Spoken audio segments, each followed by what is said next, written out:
All right. Well, thank you everyone for joining the webinar. I see that a lot of you have already started to contribute in our side panel and question area. Today we're going to be focused on sales prospecting metrics, and we want to emphasize that everyone should stop looking at the wrong end of the donkey when it comes to those metrics. Sorry, that was me to move the slide. So what you want to stick around for and make sure that you stay through to take away from the webinar is one best practice that will instantly transform your prospecting efforts, and also 3 unusual metrics which are rarely tracked by companies that we interact with and talk to today that would give you the upper hand and an edge. So my name is Kyle Smith. I work for the Bridge Group, an inside sales consulting firm focused in the business-to-business technology space. Today, I'm joined by 2 distinguished guests, the first of which, my mentor, Trish Bertuzzi, who has 20 plus years of sales consulting experience for some of the biggest tech giants like Intuit, IBM, TripAdvisor, among hundreds more. She's also the best-selling author of the Sales Development Playbook, which can be found on Amazon. Great book. And my second guest is Heather Morgan, the CEO of SalesFolk. She is an ex-economist and still a data nerd at heart. She's a writer for Inc. magazine, among other publications, and has infamously written over 10,000 cold emails. And her company have helped more than 300 companies optimize their sales prospecting email campaigns. Oops, sorry, I went the wrong way. Yeah. Before we dive into the rest of the webinar, I want to make sure that everyone knows that there are 2 different ways that you can ask questions, both at the bottom of your screen below the slide deck, as well as in the right-hand column. And we want to encourage everyone to ask questions throughout the process. You don't necessarily have to wait till the end to join in. Yeah, we love questions. Yes, we do. So before we get into all the different metrics that matter versus those that do not, I wanted to explain that any sales metric on its own is not enough, because sales metrics should never exist inside a vacuum. You need to be looking at things all the way through the funnel and looking at both quantitative and qualitative data.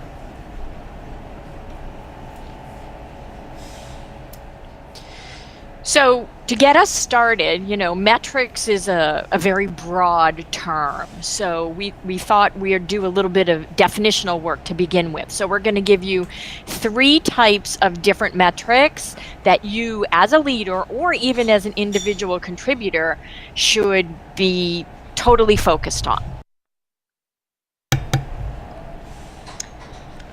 And the first is business results.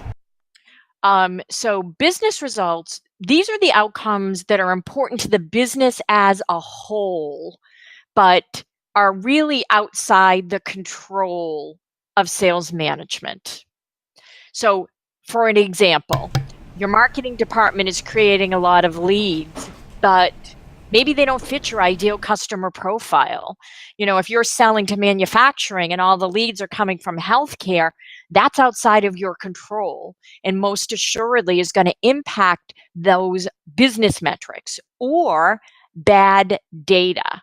So bad data is an issue. You want to be able to know if your reps have the right contacts and the right companies with the right phone numbers and the right emails.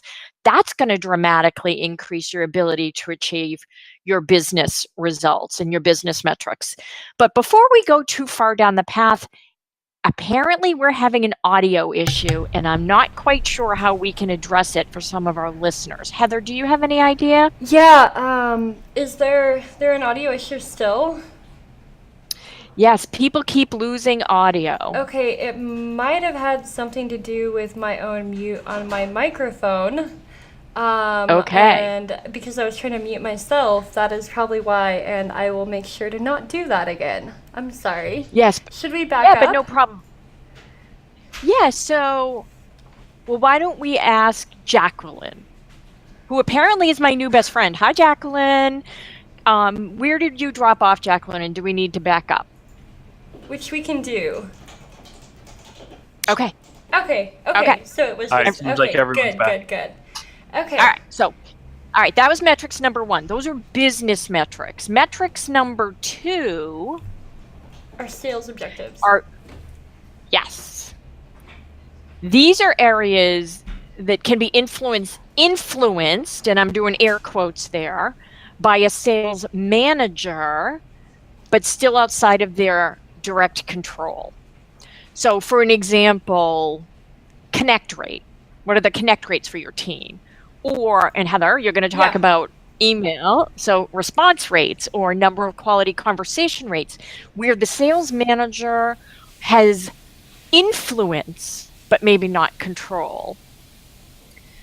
And then finally, metric number 3 is sales activities. So everybody can control sales activities, both the manager and the reps themselves. Those are things like the tactical stuff, like total activities per day, response time, number of prospects you're targeting per account, all that good stuff. When you think about metrics, you really have to put them into one of those buckets, and they're really all the buckets are all about span of control. Absolutely. And so now I want to have us look at some sales stats. And I have some and Trish has some, but we're going to look at the outbound email ones first. So here are some stats for several different outbound email campaigns. These could be different teams, or these could be different buyer personas, or just different campaigns. But when you look at them, notice that campaign B has way more emails sent, about 10x more. So if you looked at emails sent as a metric, you would be misled because, as you can see here, campaign A, which has less than 10% of the volume, actually has about 10 times, actually more than that, results in terms of response rate and what we really care about, appointments set. And so it's really important to pay attention to your bounce rate, which has very much to do with the bad data quality that Trish mentioned, because that directly affects your email delivery. And so if you have a high bounce rate, the number of emails delivered is actually probably lower than this. So something like Outreach or Sales Loft Cadence doesn't necessarily accurately track the emails delivered, just the emails bounced, because if you have a really high bounce rate, above 10% is already not okay. You're likely to have email deliverability problems where the emails don't actually truly get delivered and they just end up in spam or somewhere else, which is different than the bounce rate. So be really careful about the quality of your data and how targeted your list is. And then now I want to show you another email campaign. So we have group C and group D, or campaign C and D. And oh yeah, Heather, we're having a lot of audio problems really? again. I don't know why. I'm not doing anything different. Yeah. They think, Brandon, one of the listeners, said it might be the internet connection because the audio is demanding on the webinar. So yeah, we have really high-speed Wi-Fi. Maybe it's at the listeners. Apparently, it keeps cutting out. Yeah, so we have the highest speed Wi-Fi possible.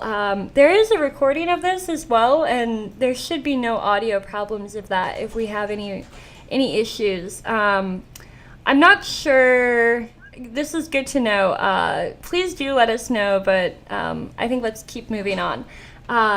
Okay. So in terms of the emails sent here, it's approximately the same volume, so not 10x more. But if we were to look at the open rate, you might initially think that campaign C was much better than campaign D. However, gotta click back on the other screen now that I was looking. If you look at those open rates, they're a little bit misleading because the actual response rate for campaign C, which has a much higher open rate, is about 10 times lower, and there's about 10 times less appointments set. And so it's really important to not pay too much attention to open rate. Open rate is a good indicator of email deliverability issues and data quality issues, but it's kind of vanity. All it really says is this a good subject line, and do you have email deliverability problems or not? So as long as your open rates are above like 30 or 35%, you're okay. Ideally, you would have at least like 50 or 60%. The average range for email campaigns we see is usually between 35 to 75%, but you can get higher or lower depending on product market fit and how difficult your audience is. Something you have to keep in mind with open rates are that they're never 100% accurate. There's a lot of room for false positives and negatives in terms of a tracking pixel firing when someone doesn't really read it, Google parsing your inbox, or likewise, if they turned off the ability for you to actually see that tracking pixel fired because they have a firewall or the right like privacy settings, you wouldn't know that they did open it even when they did. And so let's look at one more email campaign and I'll hand it over to Trish. So with this email campaign, again, we have really, really similar volume in terms of emails sent. Pretty similar open rate, but Group E is a little bit better. And the response rate for Group E is also better. But if we look, we see that Group E only had one deal closed, and Group F actually closed 11 deals. So you need to be thinking all the way through the funnel, because what got a high open rate or even a high response rate with unqualified leads is not worth your while. And so you need to be wary when you're sales prospecting. Don't incentivize your SDRs to just get really high response rates or open rates or even just appointments set, because if they're talking to the wrong people, they're just wasting everyone's time. And I'm going to hand it over to Trish. Actually, Heather, real quick, before we do move on, we did have one of the attendees ask which technology you were using to gather those email stats that you're outlining here. So the stats are how I actually sent them. Like I guess in terms of how to send them or how to build the list, those stats were in a spreadsheet that I exported from a CSV that I formatted as a table. So I don't completely remember how I sent that list. Could be through Outreach, could be through Sales Love Cadence or something other tool like that. Doesn't really matter as long as it's meant to do mail merges and not marketing automation software. And as far as list building goes, there's a lot of great tools out there in the space. I personally use MixRank's Fast Prospect tool, but there's a lot of different great tools that you can use. As long as your bounce rate is below about 4%, you're okay. But don't send crazy volume right away. Sending about 200 leads to maybe 400 is more than enough. 1 second, Carmen, somebody could have said. Sorry. So what you want to do is actually try less first. And then after you've done that, you can see how your data quality is because you have a large enough sample size. So in 200 leads, if you have a 10% bounce rate, it's going to screw up your email campaign, but it only screwed up a small email campaign rather than you sending a whole lot. Okay, so Heather, are you using Yesware, Toda, Sales Love's Cadence? I guess I switch around a lot. Our clients use a lot of different things. I don't necessarily want to be married to one, but I have used and do use Cirrus Path, Sales Love Cadence, Outreach.io, Toda, pretty much all of them. And there's different pros and cons to each. There absolutely are. Yep. Yeah, it's capturing those metrics exactly. that's the critical success factor. Yeah, and then whatever you use to capture them, I'm going to assume putting them in Salesforce or your CRM, and then having dashboards that give you the data or being able to export the information. That's a critical Definitely. success factor. Yeah. All right. Okay. Thanks. Very interesting.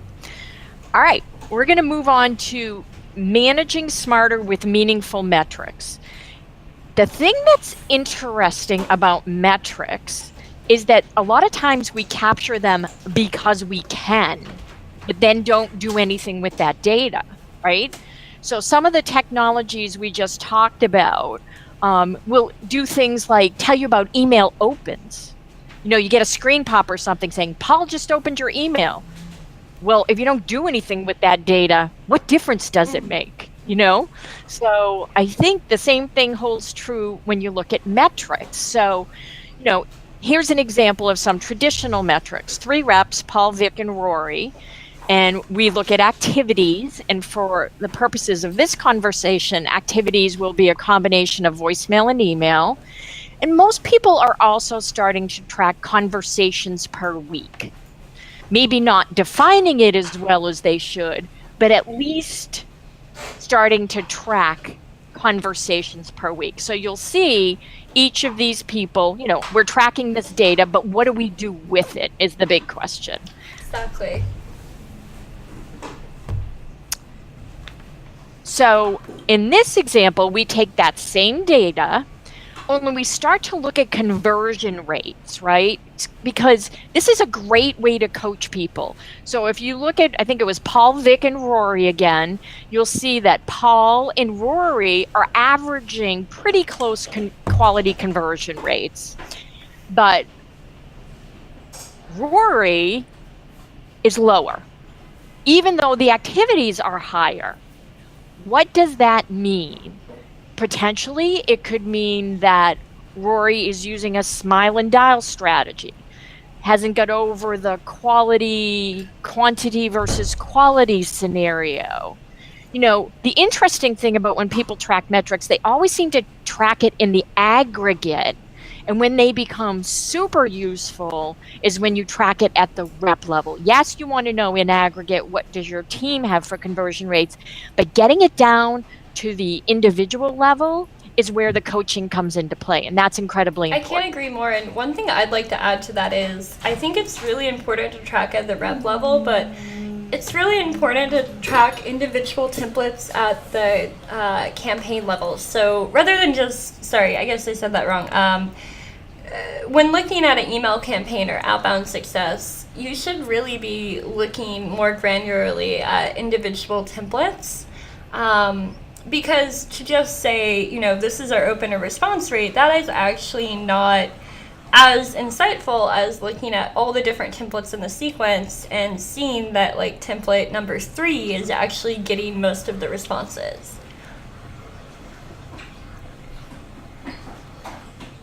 So here's the whole thing about what you just said, Heather.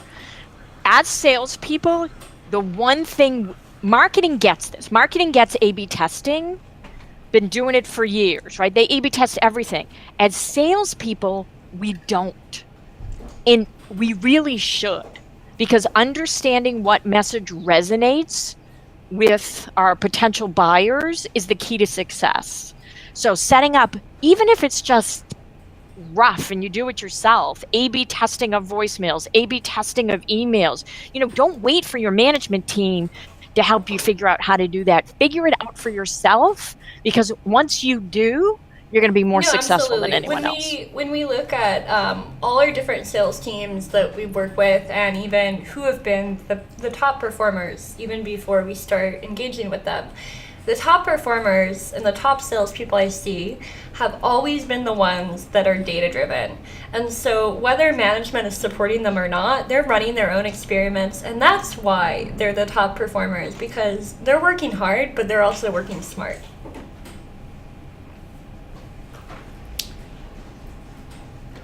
That's totally what it's all about, working smarter. And then finally, we get to traditional results metrics, discovery calls, acceptance rates, deals won per account executives is a critical. People, once again, everybody looks at aggregate, but taking it down to how many deals are closing per AE, that's a critical success factor. Because what it tells you is, and this is all about not looking at the wrong end of the donkey, everybody examines SDR metrics, when in actuality, the biggest place of pipeline leakage is in that handoff and in that conversion. So tracking conversion to pipeline and won deals by AE tells you so much about their ability to take that introductory meeting and convert it into something that they can actually close. And so, go ahead. And actually, I was going to say, while we were on that slide, are there any of those metrics that you would like to highlight, or any metrics that you would add to for a early stage B2B SaaS tech startup with 1 to 5 SDRs and 1 to 2 AEs? So someone in the early stages of their growth that wants to be able to track their progress. So, what I think, if you're an early stage company, you haven't nailed your message yet in all likelihood. You're still trying to figure out where your sweet spot lies. So if I was an early stage company, I would A/B test everything. I would A/B test verticals.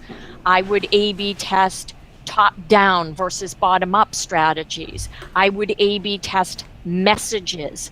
I would A/B test using voicemail versus email versus social. The sooner you figure out what works versus what doesn't, the faster you can scale and get super productive. I agree, absolutely. One word of caution I would say, though, is when you're testing, be careful to not test too many things at once. A lot of times I see startups that we've worked with trying to test 20 different things at the same time, which can invalidate your test results because you're dealing with too many variables. And then also, if you're trying to pull in too many different directions, it can actually result in you getting nothing done, or kind of half-assing everything. And so I think you should absolutely test everything, but one word of caution is to do it systematically and thoughtfully, and not have FOMO of like, I want to test everything right now, because that is actually a trap I see a lot of startups running into. Oh my God, Heather, thank you so much for mentioning that. You are so correct. I've seen that taken to the extreme, and actually to the detriment of a lot of companies that have wound up failing because of it. Yeah, you are 100% correct, Heather, and I thank you for clarifying that point. People do have to have very well thought out testing strategies and not be knee-jerking and leaping from test to test. Absolutely. So yeah, thanks for the clarification. For your point. It was great. And so I'll let Kyle take it over for a second, and then we can talk about those 3 slides, or the 3 points.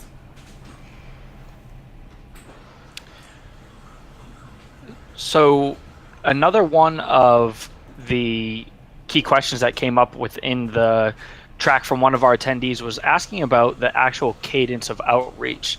So Heather, when you talked about the email campaigns that you would utilize and some of the response rates being the key indicators for success, people asked what the actual cadence was in the outreach methodology that utilized during those campaigns. Yeah, I do. Do you have any feedback on Outbound, that? I'm a little bit less of a cold calling expert, and Trish can maybe chime in there. But as far as outbound emails go, what we've found as a baseline to be very successful is about 4 days apart. So if you have an 8-touch campaign, which you ideally should, because statistically speaking, about 1/3 of your total responses will come from emails 5 through 8.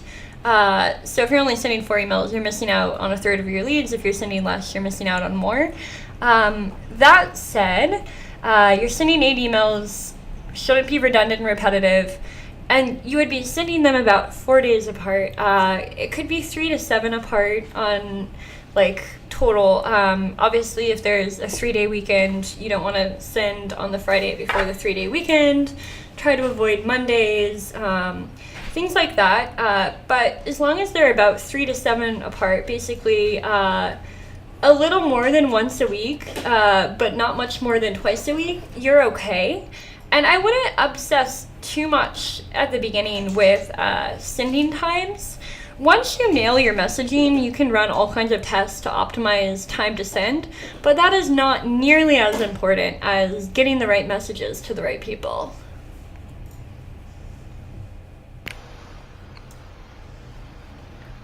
Perfect. Thank you. Yeah.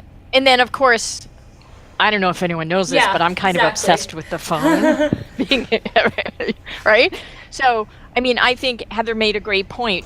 Whether you're doing straight up just email or Yes. incorporating other media into that, which is phone, social, direct mail, I don't care what you have. I think having a tight cadence is critical, and not just lobbing out a phone call and then a couple of weeks later sending an email. You want to convey a sense of urgency to your potential buyer. And one of the things we always talk to our clients about is you want to be telling a story, right? So if you have a cadence set up, whether it's just email, phone, email, and social, you should view each touch as a potential chapter in the story. So will voicemails get you callbacks? Probably, rarely, if ever. But you have an opportunity to use that as a little mini infomercial to share with that buyer what you know about them and how you can help them build a better business. So I think that's a critical success factor in any cadence is it's not just about how often you touch them, it's about the story you're telling them. And I guess I look at it very similarly, maybe slightly different. I look at it as a part of a conversation, which is really a story in a way. And so every interaction is a new part of your conversation that you're picking up, and it shouldn't be a monologue. I think the thing I don't like with the word story is that too often I see startups and even big Fortune 100 companies trying to treat their story as a monologue. And it is a story, but it shouldn't be a one-sided one. It should be a shared story or a conversation. And even if they're not responding, it should feel like you're trying to open up a conversation.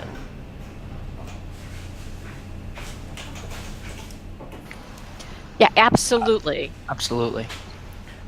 Yeah, and that type of cadence and strategic approach ties right into the 3 powerful prospecting metrics that we promised to give right at the beginning. First of which being that positive email response rate, not just response rate, which I think is the key differentiation, and taking the time and effort to track how many positive responses that you're getting as a result of that email outreach.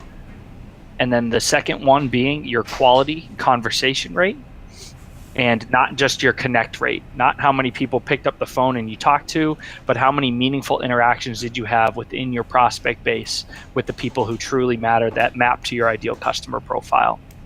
And then 3, one of Trish's biggest hot points and hot button issues that she likes to talk about are bad data rates. So how much time are those highly trained and highly qualified salespeople that you've brought on board wasting with wrong phone numbers, incorrect email addresses, and actually sourcing data themselves through LinkedIn and other resources? So tracking those 3 metrics will give you that systematic approach that Heather and Trish were talking about to be able to modify your prospecting process and truly optimize I want to your add outreach. one thing to the third point because I think it's so important. So obviously, if you have wrong phone numbers, that will waste salespeople's time. I think a lot of times people don't care or think as much about having the wrong email as a problem if they're just plugging it into a mail merge. However, that can actually destroy your email campaign and eventually get you blacklisted if you're sending enough emails that are bouncing. And so it's really important to make sure you have good data. And then on top of that, something I've seen a lot lately with a number of our clients who weren't taking the time to build good prospecting lists are that if you're not making sure that your lists are targeted and you're just buying leads from somewhere or having some service create leads for you, please, please, please, please, please do spot checks sometimes, because we had a client recently that had really bad results. Like, they almost got shut down by Google because their Gmail was sending out so much volume with such a high bounce rate. And I looked at a couple contacts on their list, and there were 3 people with the same title of CFO at the same company, and none of them actually work there anymore.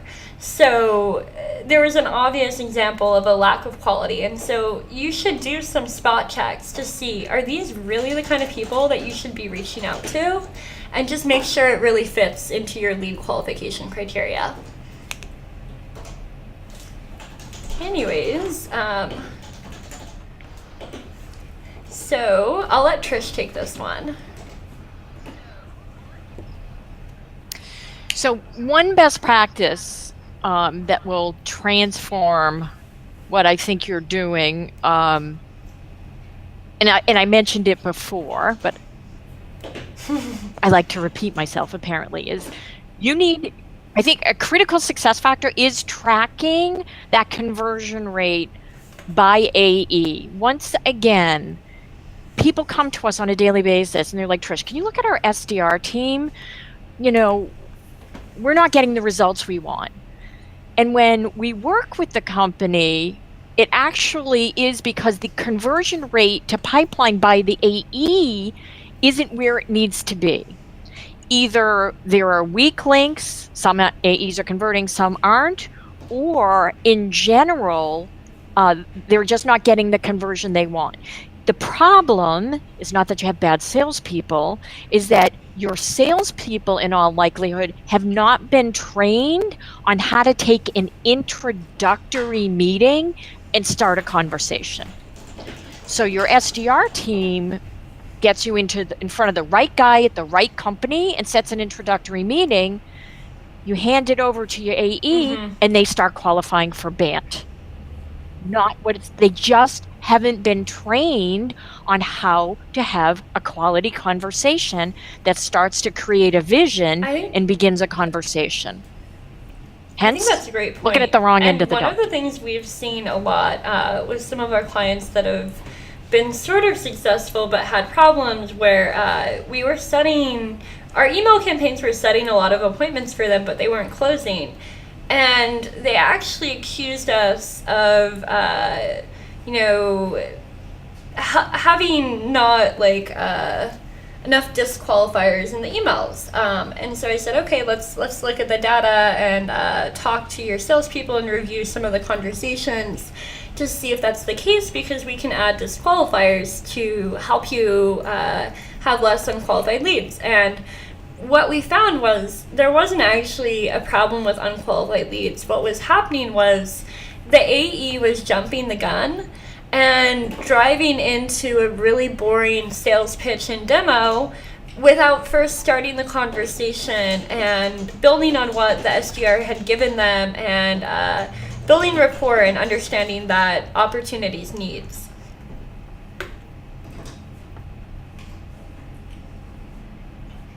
That's just exactly true. It's not their fault.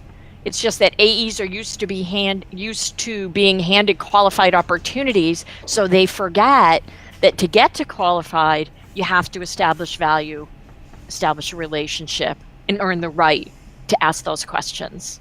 So it's a training issue more than anything else. This webinar is about metrics, and metrics are really important, but at the end of the day, on top of metrics, you should make sure that your sales team is trying to add value to your prospective customers throughout the pipeline. If you do that and track metrics and test, you'll be on a great track.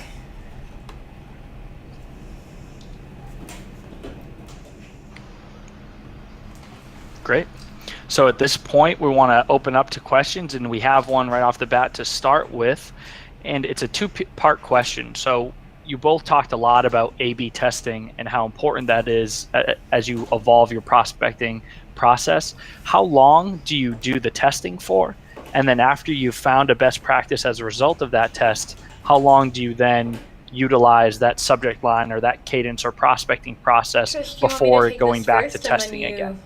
Okay, perfect. Okay. I So as do. far as I do, email Heather, campaigns please. go, and Trish can speak more to phone and overall strategy. As far as outbound email campaigns go, I like to test in terms of an entire campaign.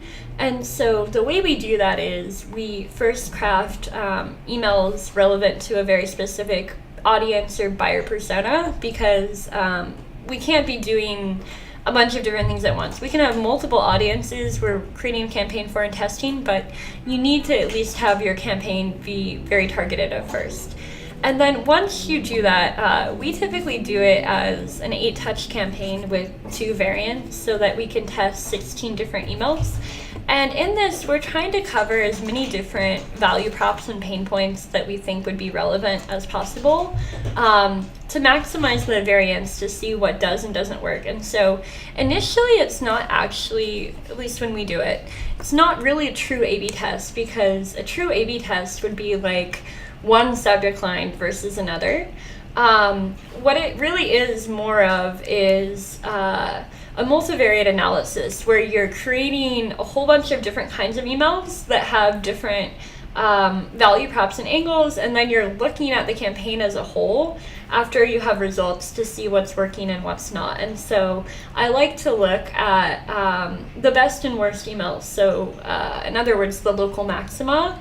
And so when I look at the best and worst emails, I'll look at subject lines and open rates, and I'll look at body copy and response rates, positive response rates, and appointments set. And I'll also actually even look at negative response rates and unsubscribes to see, what might have actually pissed people off. And a lot of times you'll see that the quote-unquote best subject lines that have the highest open rates actually might not be good, because you'll see a lot of drop-offs. So maybe that subject line that had a really high open was kind of clickbaity, and so and maybe even it pissed people off. So if I wrote your husband or your wife is in the trunk of my car as a subject line, people will open, but they'll be very angry at you. So you can't look at anything in a vacuum. You gotta look all the way through the funnel. But that said, once we see what's working and what's not working through quantitative and qualitative analysis, there's a few paths we take, and that depends on our clients. So the most simple thing you could do is just start using those templates that are working and avoid the things that are not. But what you should really do, if you want to make the full value out of it, you take the next phase as what emails that you found are working and not, and you create a new series of tests that are maybe even true A/B tests that look at one email that's working well, and then you try the subject line that's working, and you try another subject line, and you drill in deeper to see for sure what does and doesn't work. I realize with startups that are growing fast, this is sometimes not possible and it doesn't make sense. But if you really want to know for sure, that's what you do. And once you find winners, you can stick to them, but you should never stop testing and iterating, because even our best email templates are dead. Nothing works forever. And so you can't rely on one strategy, because the market changes, your customers change, your competitors start doing what you're doing and spamming out that email and killing it. So you have to always try new things and reevaluate what is and isn't working over time. Absolutely. And let me tell you what isn't working, folks. What's not working is when I get an email that right has person? zero value associated with it, that says, I'd like to talk to you about your business initiatives and what's the best way to get on your calendar, which I promptly delete. And then 2 days later, from the same SDR, I get an email saying, I want to make sure I stay at the top of your inbox, and say the same useless thing to me again. It's called bump emails. They just keep Please do not do that. There is nothing more frustrating. It's awful. It's a bad strategy. I don't know who started it, who recommended it, but they need to be That's what we have the cold email Hall of punished. Shame for. I wish we could punish the original person who came up with it, though. Absolutely. Yep. Right. Absolutely. Kyle, I'm sure do we you can have track other it back if we questions? try. Do you any of you guys have other questions as well? Feel free to Yep. to write them in. Catching up on a couple of them here. So one of the questions is around conversion data.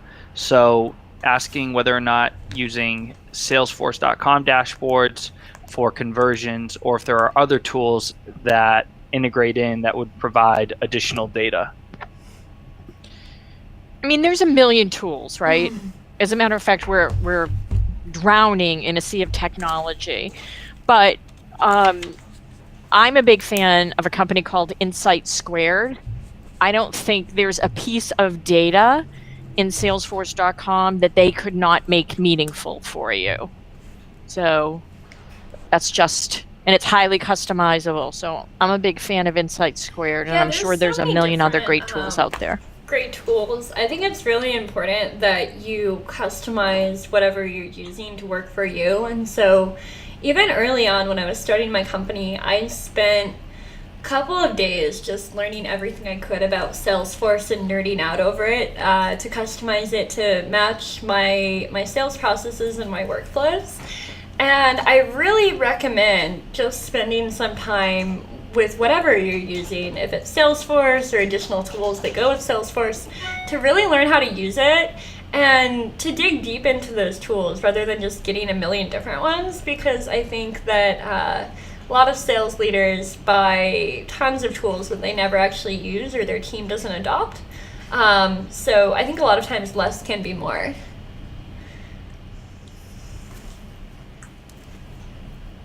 Yet again, great advice, Heather. And we do have another one, a little bit more in depth, I think, on this one. But what are some of the best indicators that can confirm when you are ready to hire your next I'll let you take this SDR one for or starters. AE? Of course. I I can help you rolled with my it if you eyes and want. said, "Oh my God, that is such a hard question." Yeah. So I mean, I think the answer is it depends. It depends on your market, your buyer, your average deal size. So I have a client. Their average deal size runs between $1.5 to $2 million. They have a total universe of 400 addressable accounts. So obviously for them, they're going with an account-based revenue strategy. The answer for them would be totally different for someone selling in the commodity or laggard space. It depends. Are you selling a rip and replace technology? Are you selling to innovators and early adopters? What's your deal size? What level in the organization are you selling to? I mean, it's a great question. You brought up a great I just point. think there's too many And I think variables to be also, able to answer it here. How long does Yeah. it take to close your deals? What are your growth rate targets? And so I think it really is something that you should be looking at your overall business model and revenue targets for, and then work those numbers back. And so you can make your projections and then readjust them over time as you have more real data points. But just in terms of like qualitative and my own experience, I think companies either hire sales way too fast or way too late. Some people try to jump the gun and hire sales before they even really know what they're selling or who they're selling it to. And I think that's kind of a founder's job to figure out. It's hard work, but I don't think that you should necessarily hire salespeople until you know at least who you're going to be selling to, because different salespeople have very different skill sets. And so someone who sells enterprise is not necessarily going to be good for SMB or vice versa. At the same time, salespeople are amazing things because they generally pay for themselves if they know what they're doing. And so there might be some ramp time, like 3 months ramp time, depends on your space and their experience, but they should pay for themselves pretty quickly. So in terms of budget and revenue, I would definitely prioritize hiring sales over other things once you know what you're doing. Exactly. And therein lies the problem. You have got to have identified that repeatable, scalable process that works. so that when you do bring them on, And you I do think a get the lot of it too ROI is that you're just looking for. there's so much variation and change when you have a new startup, and you'll probably pivot quite a bit from where you started. And so your product might not even be the same, your market might not be the same. And if you were to just hire a bunch of salespeople, for one thing, you might have to fire them all if you change the product. Maybe they'll be really good and adaptable, but they very well might not be a fit for what you end up selling. Good point. Right. And we have one here focused around email. And it asks, how do you use email to tell your story, have emails relate to each other, and So we actually each have one a very build unique upon the approach previous one with that how you we sent? do this.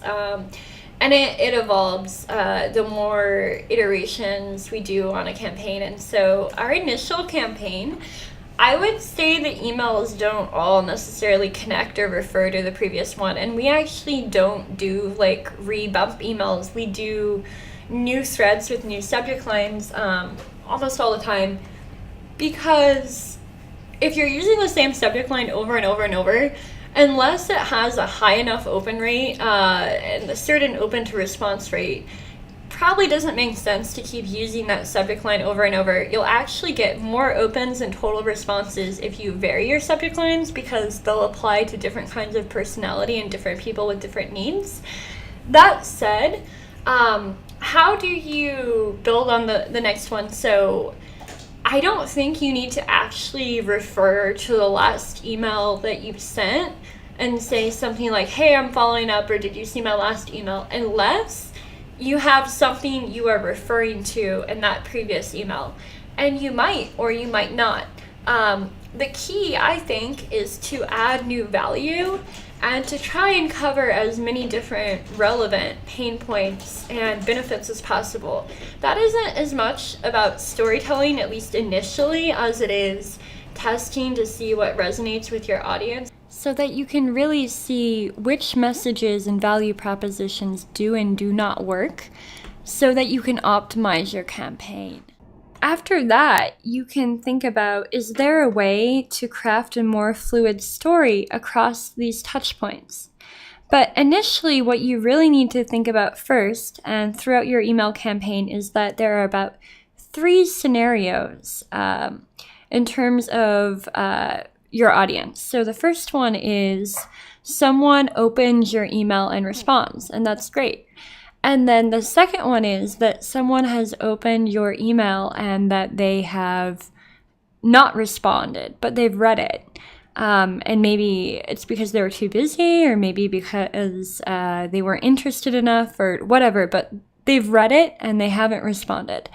And then the third is that they didn't open at all because maybe that subject line wasn't appealing enough, or it got caught in a spam filter, or all kinds of things, but they haven't seen it. And so at any given point in an email campaign, when you're sending a mail merge, you have to think that someone might be reading your email for the first time, or they might have already read 5 or however many number of emails from you. And so as you're sending these emails, you need to make sure that they can stand on their own and be self-contained, but also add new value in case they have read 5 or 6 or however many of your emails, so that they don't feel redundant and repetitive or obnoxious, so they just mark you as spam. And so this is also why subject lines can be very make or break, and why you don't want to send all of your 8 emails all as one subject line that says re, because you're putting all your eggs in one basket. In order to increase your odds of getting people to see your emails and responding, you want to vary your messages. However, you need to keep in mind that you don't contradict yourself, and that you go in a natural order of flow. And so if your email campaign starts out as more vague, and then it gets increasingly specific, that's okay. You can't go the other way. You can't start very specific and direct and then try to be mysterious and vague. And so these are some of the things that you need to think about in terms of the flow and the arc, but I'd love to hear Trisha's thoughts. What do you think? So, since I brought up the topic of storytelling, let me see if I can paint you a visual picture of how you can do it with your potential buyers. So, our clients, when they tell a story to their buyers, use a sequence or a cadence. So they'll voicemail, email, social, you name it. And what we do is help them build buyer personas that say, this particular buyer type, say it's a CFO, cares about reducing risk, increasing margin, maintaining stability, and reporting to the board, whatever the case may be. We help our clients then tell a story to that CFO that addresses those issues. It doesn't reference the last message. That's not part of the telling the story, but it does only contain things that particular CFO would be interested in that at some level do tie into one another. And the level you want them to tie into with one another is, I understand you, I understand your challenges, and I'm here to help. So that's what I mean about having this cohesive story that you're going to share with your buyer. It's not about, how do I get on your calendar? Any questions on that ebook, calling to touch base. It's all about, hey, I know you, I know your challenges. I've worked with people like you. Let me tell you my story. Heather and I would be more than happy to answer any questions you have. Absolutely. We'd both be happy to answer your questions. You can reach me by tweeting at me at Heather Reyhan, Reyhan. It's my middle name. Or you can tweet at Trish at the Bridge Group. Her website's also bridgegroupinc.com. And you can email me by reaching out to me at heather@salesfolk.com. Likewise, if you want more tips on sales prospecting and to learn more about best practices, you should absolutely check out Trisha's book, The Sales Development Playbook. It's an Amazon bestseller. And you can also get more cold email tips by going to salesfolk.com/email mastery. Happy cold emailing. Cheers.